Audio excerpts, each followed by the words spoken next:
Hi, welcome back to Yoga with Sarah Ford. In this week, we are going to be covering Swandive and reverse Swandive. So these terms are just a word to describe the movement between a standing pose into forward fold.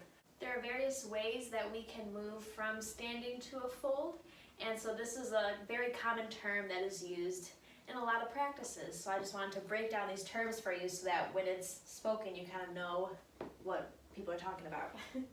So, starting in our standing position, we'll do Swandive first. We're in a standing position,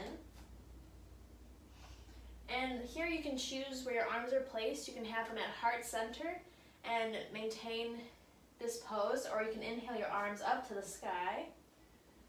And then when a teacher says to swan dive down on an exhale, we're going to think about bending our knees slightly and then hinging from the hips. We're going to lead with our heart, exhaling downwards into our forward fold.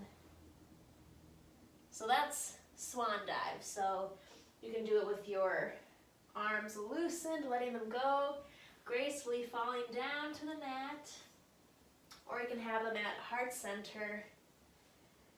Take a nice inhale, exhale, we're going to bend the knee, hinge with the hips, leading with the heart, exhale down to forward fold, and then release in the arms. That's swan dive. And so reverse swan dive is just doing the opposite to come back to standing. So we're in this pose here in forward fold.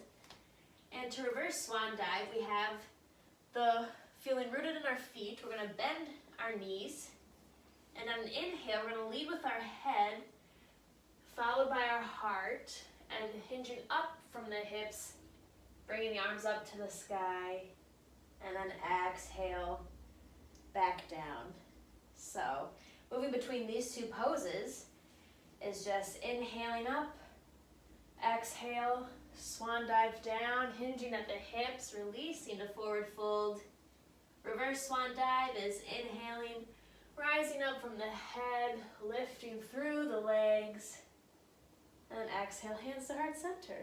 So that is swan dive and reverse swan dive, so that when those terms are used, you're not looking around going, what is that? It's just a way to flow between forward fold and standing position. So hopefully that helps give some guidance in those movements, and I will see you again next week with a new pose, and I hope you have a lovely week. You can find me on Instagram at Yoga with Sarah Ford, and my online classes are in the description below. And if you'd like to comment new poses that you'd like to see or new flows, any suggestions, I am happily willing to receive. And please subscribe, like, share, whatever you'd like to do. Have a nice week and namaste.